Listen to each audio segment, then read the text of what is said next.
Pakistan cricket team के chief selector Mohammad Wasim ने England के खिलाफ होम सीरीज़ के लिए पाकिस्तान के टेस्ट स्क्वाड का ऐलान कर दिया। पाकिस्तान क्रिकेट टीम के स्क्वाड में 3 बड़ी तब्दीलियां कर दी गई हैं। सरफराज अहमद शामिल हैं, फ़हीम अशरफ शामिल हैं, लेकिन यासिर शाह को ड्रॉप कर दिया गया है और उसके साथ साथ शान मसूद भी पाकिस्तान के स्क्वाड का हिस्सा नहीं रहे। और इसके अलावा पाकिस्तान के स्क्वाड में कौन कौन सी जगहें ऐसी हैं जहां पर सिलेक्शन मेरिट पर हुई हैं और कौन सी जगहों पर जो सिलेक्शन है वो मेरिट के ख़िलाफ़ हुई है, इन तमाम मौज़ूआत पर बात करेंगे इस रिपोर्ट में। अस्सलामुअलैकुम, मैं हूं अख्तर अब्बासी और आप देख रहे हैं वर्ल्ड स्पोर्ट्स। आज पाकिस्तान क्रिकेट बोर्ड के चीफ सिलेक्टर मोहम्मद वसीम ने ऐलान कर दिया है पाकिस्तान के टेस्ट स्क्वाड का, जिसका सभी इंतज़ार कर रहे थे। 18 रुकनी स्क्वाड का ऐलान किया गया और आइन उतने ही खिलाड़ी रखे गए हैं जितने का पाकिस्तान का जो गुज़िश्ता टूर था श्रीलंका का, उसमें भी 18 प्लेयर से। तो 3 तब्दीलियां की गई हैं मजबूरी तौर पर पाकिस्तान के स्क्वाड में, जो कि पाकिस्तान का आखिरी स्क्वाड था और मौजूदा स्क्वाड है। इसमें 2 नए खिलाड़ी शामिल किए गए हैं और इसके अलावा हैरानकुन तौर पर फ़हीम अशरफ की भी शमूलियत हुई है, जो कि कदरे हैरानकुन भी है। अगर हम निगाह डालें स्क्वाड के ऊपर तो जैसा कि आप स्क्वाड देख सकते हैं, तो इस स्क्वाड में मोहम्मद रिजवान के अलावा बाबर आजम, अब्दुल्ला शफीक, अज़हर अली, फ़हीम अशरफ, फवाद आलम, हारिस रऊफ़ ये हैं। हसन अली को ड्रॉप किया गया है यहाँ पर। गुज़िश्ता अगर स्क्वाड के मुकाबले में देखें, इमामुल हक बरकरार हैं, मोहम्मद नवाज़, नसीम शाह, नुमान अली, सलमान अली आगा, सरफराज अहमद, सऊद शकील और शाहीन अफरीदी को जो है रिस्क दिया गया, लेकिन ऊपर तक जो खिलाड़ी हैं ये रिटेन किए गए हैं। जबकि शान मसूद और यासिर शाह को ड्रॉप कर दिया गया है। ये एक हैरानकुन चीज़ है। शान मसूद जो कि बेसिकली एक टेस्ट प्लेयर हैं और इससे पहले उन्हें हमेशा टेस्ट क्रिकेट खिलाई जाती रही है, लेकिन हैरानकुन तौर पर आजकल उन्हें सिर्फ T20 फॉर्मेट खिलाया जा रहा है। तो इसके हवाले से अभी बहस करना बाकी है कि शान मसूद पाकिस्तान की T20 टीम में जो उनकी अब तक की कारकर्दगी रही है, क्या उसको देखते हुए वो उन्हें मुस्तकिल जगह के हकदार हैं, या फिर पाकिस्तान सुपर लीग के आने वाले सीज़न में हमें किसी नए प्लेयर की ज़रूरत होगी। इसके ऊपर हम तजिया बाद में करेंगे, लेकिन आज के अगर इस बात करें शान मसूद की, मेरे ख्याल में पाकिस्तान के टेस्ट स्क्वाड में शमूलियत होना चाहिए थी। उनका कमबैक हुआ था ऑस्ट्रेलिया के खिलाफ जो होम टेस्ट सीरीज़ थी, उसमें भी मौका नहीं दिया गया, जिसके बाद श्रीलंका के टूर में उन्हें रखा गया, लेकिन वहाँ पर भी उन्हें कोई टेस्ट मैच नहीं खिलाया गया। यूँ शान मसूद बगैर कोई मैच खेले ही पाकिस्तान टीम में एन हुए और फिर ड्रॉप भी हो गए। तो ये मेरे ख्याल में किसी हद तक नाइंसाफ़ी कही जा सकती है, क्योंकि आगे हम अगर तजिया करेंगे इमामुल हक का और अब्दुल्ला शफीक का, इनकी कारकर्दगी के हवाले से देखेंगे, फिर अज़हर अली के हवाले से देखेंगे, जो कि हमारी आने वाली वीडियो में होगा। उसका तफसीली जायज़ा लेंगे कि जो मौजूदा पाकिस्तान के प्लेयर्स हैं दर हकीकत उनकी मौजूदा जो टेस्ट कारकर्दगी है वो कैसी है और किन किन प्लेयर्स की कारकर्दगी पर, उनके फॉर्म पर, उनकी पाकिस्तान टीम में जगह पर सवालिया निशान लगा हुआ है। तो इस लिहाज से देखा जाए तो मेरे ख्याल में शान मसूद को तरजीह दी जा सकती थी, इवन के अज़हर अली के ऊपर भी दी जा सकती थी और 1 डाउन पोजीशन पर खेल सकते थे अगर फ़र्ज़ करें कि ओपनिंग जोड़ी अब्दुल्ला शफीक और इमामुल हक ही पर मुश्तमिल रखना थी। तो उसके अलावा यासिर शाह गुज़िश्ता सीरीज़ में जो कि पाकिस्तान का दौरा श्रीलंका था उसमें उनका कमबैक हुआ था, कदरे अच्छी कारकर्दगी दिखाने में कामयाब रहे थे। 2 टेस्ट मैचेस में 2 बार जो है इनिंग्स में 3 विकेटें हासिल की, लेकिन ओवरऑल उनकी जो कारकर्दगी थी उतनी ज़्यादा आउट क्लास नहीं थी। और उसके हवाले से जब चीफ सिलेक्टर मोहम्मद वसीम से सवाल किया गया तो उनका कहना था कि यासिर शाह जैसा खिलाड़ी एक तजर्बाकार खिलाड़ी ज़रूर है, लेकिन उनकी फॉर्म को देखते हुए हमने ज़ाहिद महमूद को तरजीह दी है कि ज़ाहिद महमूद जो है सीरीज़ में ज़्यादा बेहतर कारकर्दगी दिखा सकते हैं, क्योंकि गुज़िश्ता टूर में जो यासिर शाह की कारकर्दगी है वो शायद उस लेवल की नहीं थी जिस तरह की तवक्को कर रहे थे। तो ये यासिर शाह के हवाले से बात की है। और जो 3 नए खिलाड़ी हैं उनके हवाले से अगर बात करें, मोहम्मद वसीम जूनियर उनका टेस्ट स्क्वाड में शामिल किया गया जिन्हें T20 फॉर्मेट और वनडे फॉर्मेट खिलाया जा रहा था। इब्रार अहमद इसके बारे में कहा है कि सिंध के स्पिनर्स हैं, हालिया कायद आज़म ट्रॉफ़ी में टॉप विकेट टेकर हैं। और उसके अलावा मोहम्मद अली ये फास्ट बॉलर हैं। इनके हवाले से चीफ सिलेक्टर मोहम्मद वसीम का कहना था कि गुज़िश्ता जो सीज़न था डोमेस्टिक उसके वो टॉप विकेट टेकर थे और हालिया सीज़न में भी वो अच्छी कारकर्दगी का मुजाहरा कर रहे हैं, इसलिए उन्हें पाकिस्तान के स्क्वाड में शामिल किया गया है। तो ओवरऑल देखा जाए तो पाकिस्तान की हमारी यहाँ बदकिस्मती ये होती है कि एक सीक्वेंस, जैसा कि आज बार बार प्रेस कॉन्फ्रेंस में कहा मोहम्मद वसीम ने कि हम इस सीक्वेंस के साथ चलते हैं। एक प्लेयर जैसा कि सऊद शकील की मिसाल दी, वो पाकिस्तान के स्क्वाड में शामिल ज़रूर हैं लेकिन उन्हें किसी टेस्ट मैच में मौका नहीं दिया गया।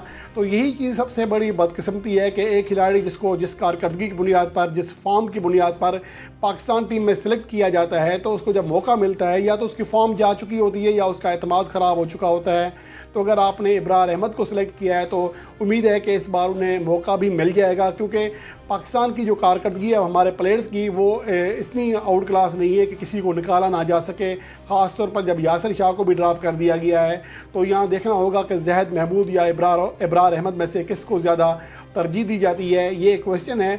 और माजी में ऐसा देखा गया, नुमान भट्ट या इस तरह के इमरान भट्ट हैं या इस तरह के खिलाड़ी हैं, उनको 2019 की कारकर्दगी पर सिलेक्ट किया गया और 2021 में जाकर उनको चांस मिला, और जब उनको चांस मिला तो उनकी फॉर्म ख़त्म हो चुकी थी और उनका एतमाद भी किसी हद तक ख़राब हो चुका था, जिसकी वजह से वो वैसी कारकर्दगी ना दिखा सके जिसकी बुनियाद पर उन्हें सिलेक्ट किया गया था। तो ये चीज़ें मेरे ख्याल में पाकिस्तान के सिलेक्टर्स को सोचना चाहिए। और इसके अलावा सरफराज अहमद की जो सिलेक्शन है, इसके हवाले से भी बड़े सवाल निशान हैं, क्योंकि सरफराज अहमद को जनवरी 2019 के बाद से उन्होंने कोई टेस्ट मैच नहीं खेला, लेकिन इसके बावजूद उन्हें पाकिस्तान के स्क्वाड में बरकरार रखा जाता है। अगर उन्हें बरकरार रखा ही जाता है तो कम से कम उन्हें मौका भी देना चाहिए। सिर्फ स्क्वाड में रखेगा, मुझे तो यही लगता है कि चंद साफ़ियों का मुंह बंद करने के लिए ये सिलेक्शन होती है। सरफराज अहमद को या तो उन्हें खिलाया जाए, क्योंकि 2019 के बाद से वो कोई टेस्ट मैच नहीं खेले, और अगर उनकी कारकर्दगी देख लें तो वो भी मेरे ख्याल में ज़्यादा आउट क्लास नहीं रही थी 2019 में भी, और मौजूदा वक्त में वो किसी हद तक डोमेस्टिक क्रिकेट में इन एक्शन है, तो जिसकी वजह से उन्हें मौका दिया जाता है। शायद ये एक कोटा सिस्टम बना दिया गया है, तो अगर उम्मीद है कि कम से कम जो 3 टेस्ट मैचेस की सीरीज़ है, एक मौका तो देना चाहिए, क्योंकि 2019 के बाद से वो स्क्वाड में शामिल तो होते हैं। अगर उनको मौका ही नहीं दिया जाएगा तो फिर उसको पाकिस्तान के स्क्वाड में रखने का कोई फ़ायदा नहीं है। तो उम्मीद है कि इस हवाले से पाकिस्तान क्रिकेट टीम की मैनेजमेंट और कप्तान बाबर आजम इस हवाले से देखेंगे। और दूसरी अहम बात यह कि हमारे जो परफॉर्मेंस हैं, जो हमारे जो प्लेयर्स टॉप परफॉर्मर हैं, उनको तो मौका दिया गया है। यहाँ पर जो स्क्वाड में आप देख सकते हैं, पाकिस्तान के जो हालिया अरसे में 2021 से टॉप स्कोरर हैं, बाबर आजम हैं, अज़हर अली, अब्दुल्ला शफीक, रिजवान, इनको मौका दिया गया है। लेकिन इसके साथ साथ यहाँ फ़हीम अशरफ जो जिनकी हालिया जो कारकर्दगी है मेरे ख्याल में वो ज़्यादा अच्छी नहीं है, इसके बावजूद उन्हें मौका दिया जा रहा है, जो मेरे ख्याल में किसी हद तक नाइंसाफ़ी है। उनकी टीम में जगह नहीं बनती है, गो कि माजी करीब में वो टेस्ट फार्मेट में कम से कम बैटिंग से अपने आप को ख़ुद को मुतासर कर रहे थे, लेकिन अब तो उनकी बैटिंग कारकर्दगी भी इंतहाई ख़राब हो चुकी है। अगर उनकी आखिरी 8 इनिंग्स देखें तो उनमें वो सिर्फ एक बार 30 रन की हद पार कर सकें, जब वो 38 रन बनाने में कामयाब रहे थे वेस्ट इंडीज़ के ख़िलाफ़। तो साउथ अफ्रीका के ख़िलाफ़ होम सीरीज़ के बाद उनका अगर रिकॉर्ड देख लें तो वो ज़्यादा अच्छी कारकर्दगी का मुजाहरा नहीं कर सके। जिम्बाब्वे के ख़िलाफ़ हरारे में 6 पर आउट हुए, और उसके बाद और वेस्ट इंडीज़ में फिर कैंगरोज़ के ख़िलाफ़ होम सीरीज़ में भी बड़ी कारकर्दगी नहीं दिखा सके। श्रीलंका के टूर में उन्हें मौका नहीं मिला। लेकिन अगर उनकी कारकर्दगी देखें बॉलिंग में, वो भी इंतहाई मायूस कौन है। आखिरी जो 16 इनिंग्स खेली हैं टेस्ट बॉलिंग की, उसमें वो सिर्फ़ और सिर्फ 4 दफ़ा जो है इनिंग्स में 2 विकेटें हासिल कर सके हैं, वरना ओवरऑल उनकी विकेटें जो हैं 12 मैचों में वो सिर्फ़ और सिर्फ 9 हैं। 12 टेस्ट मैचों में 9 विकेटें, और बैटिंग कारकर्दगी भी आपकी सही ना हो तो फिर इसके बावजूद अगर किसी खिलाड़ी को सिलेक्ट किया जाए तो फिर उस पर ऊपर जो है सवाल निशान तो बनेगा। और उनकी अगर हालिया कायद-ए-आज़म ट्रॉफी में कारकर्दगी देख लें, वो भी ज़्यादा मुतासर को नहीं है।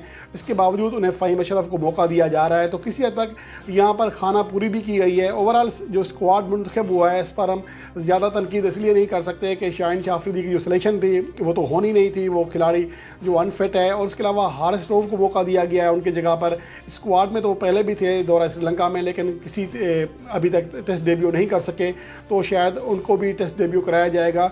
तो यहाँ पर हम शाहीन शाह अफरीदी के हवाले से सवाल उठा रहे थे, अब हारिस रऊफ के साथ वही हो रहा है कि तीनों फॉर्मेट्स में उन्हें खपाया जा रहा है, तो इस तरह उनके ऊपर भी बोझ पड़ेगा, वो भी अनफिट हो सकते हैं। मुसलसल क्रिकेट खेलेंगे तो मसला तो होगा। तो मेरे ख्याल में यहाँ पर भी कुछ सोचना होगा पाकिस्तान की टीम मैनेजमेंट को, और मोहम्मद वसीम जूनियर, उन्हें देखना है कि टेस्ट फॉर्मेट में वो कैसी कारकर्दगी दिखाते हैं। अब तक का उनका जो फर्स्ट क्लास कैरियर है वो ज़्यादा मुतासर को नहीं लग रहा मुझे, क्योंकि उनकी जो सिर्फ 9 फर्स्ट क्लास मैचेस खेले हैं जिनमें कोई 50 या सेंचुरी शामिल नहीं है बैटिंग के एतबार से, और अगर बॉलिंग की बात करें तो बॉलिंग में भी उनकी जो कारकर्दगी है ज़्यादा मुतासर को नहीं रही है।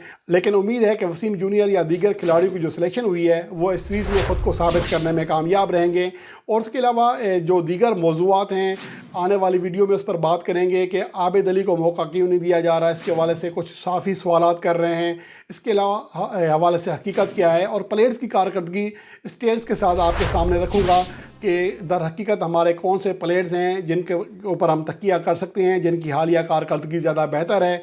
तो ये चीज़ें आप आने वाली वीडियो में तजिया देखेंगे। लेकिन इस वीडियो में हमने जो पाकिस्तान का स्क्वाड जिसका ऐलान हुआ है उस पर निगाह डाली, उसके हवाले से मुख्तसर सी बात की कि कौन कौन सा खिलाड़ी जो है उसकी परफॉर्मेंस जो जगह बनती थी या नहीं बनती थी, और तफसील के साथ और स्टेट्स के साथ यानी रिकॉर्ड के साथ तफसील बहुत ही जल्द आप वर्ल्ड स्पोर्ट्स पर मुलाहजा कर सकेंगे।